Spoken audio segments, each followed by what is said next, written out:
24/4/2026 মগবাজারে একটি 12 দলীয় সভায় যে তারেক রহমানই মহানায়ক এই জুলাই বিপ্লব আন্দোলনের প্রধান নায়ক আপনি বলেছেন। উনি যা বলেছেন সত্য বলেছেন, আমি উনাকে ধন্যবাদ জানাই। আমি বলেছি যে টাইমটা শুধু ডেটটা সঠিক নয়। ডক্টর ইউনূস যখন অনেককে নিয়ে আমেরিকা গিয়েছিলেন, সেখানে একজন ব্যক্তিকে তিনি মাস্টার মাইন্ড বলেছিলেন। তা আমি প্রথম প্রতিবাদ করে বলেছিলাম যে এই অভ্যুত্থানের একক কোনো মাস্টার মাইন্ড আমরা কোনো ব্যক্তিকে মানি না। জনাব জয়নাল আবেদিন ফারুক। মাননীয় স্পিকার, আপনাকে ধন্যবাদ। আসলে পয়েন্ট অফ অর্ডার দাঁড়িয়ে আপনার মূল্যবান সময়টুকু আমরা অপচয় করতে চাই না। সংসদকে প্রাণবন্ত করার জন্য বিরোধী দলের সহযোগিতা অত্যন্ত প্রয়োজন। আমাদের মাননীয় সংসদ সদস্য রশিদুজ্জামান মিল্লাত তার বাজেট বক্তব্যের উপর বক্তব্য রেখেছেন এবং বক্তব্য রাখতে গিয়ে আমাদের সম্মানিত মাননীয় বিরোধী দলীয় নেতা একটা বক্তব্যকে উল্লেখ করেছেন।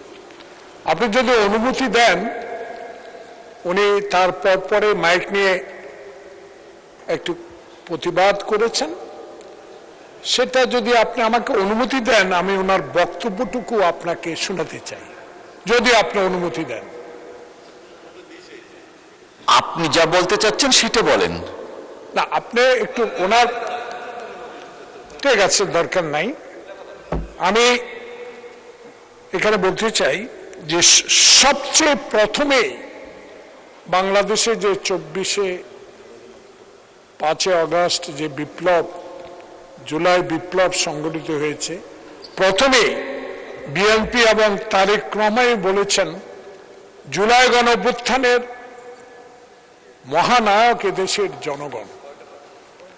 তারই উল্লেখ করে মাননীয় বিরোধী দলীয় নেতা, অত্যন্ত সম্মানিত ব্যক্তি, একটি দলের আমিরও, এবং আমরা সম্মানের সহিত ওনাকে বলতে চাই, আপনিই বলেছেন 24/4/2026 মগবাজারে একটি 12 দলীয় সভায় যে তারেক রহমানই মহানায়ক এই জুলাই বিপ্লব আন্দোলনের প্রধান নায়ক আপনি বলেছেন। সে কারণে আমি এখানে রেকর্ড রাখতে চাই যে মিল্লাত যেটা বলেছে এটা সত্য কথা বলেছে, এটা রেকর্ডে থাকুক।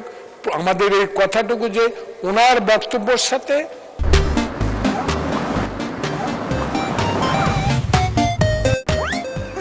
যে তারেক রহমানই জনগণের আশা আকাঙ্ক্ষার মূল নায়ক, এই কথাটা উনিই বলেছেন।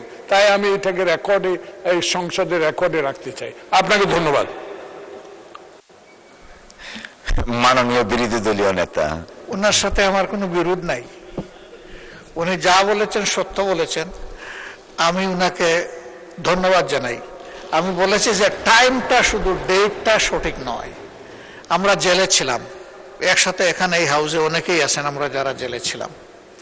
24-এর ইলেকশনের পরে আমরা জেল থেকে বের হই। বের হওয়ার পরে লেডিস ক্লাবে সেই রমজানে বিএনপির একটা ইফতার মাহফিল ছিল, এটা 12 দলের নয়। সেই ইফতার মাহফিলে আমিও দাওয়াত পেয়েছিলাম।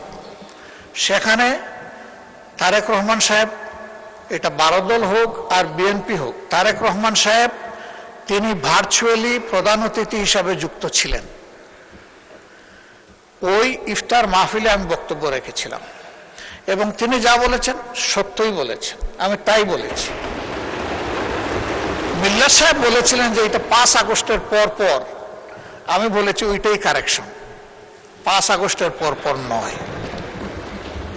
5 আগস্টের প্রেক্ষাপট ভিন্ন, বদলে গেছিল তখন যাদের এই ব্যাপারে কৃতিত্ব দেওয়া উচিত তাদেরটাই আমরা দিতে চাই।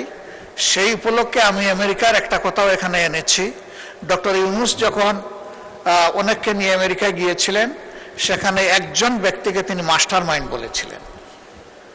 তা আমি প্রথম প্রতিবাদ করে বলেছিলাম যে এই অভ্যুত্থানের একক কোনো মাস্টার মাইন্ড আমরা কোনো ব্যক্তিকে মানি না, এটাই ফ্যাক্ট। আগেও বলেছি, এখনো বলছি, বলতেই থাকবো। ধন্যবাদ।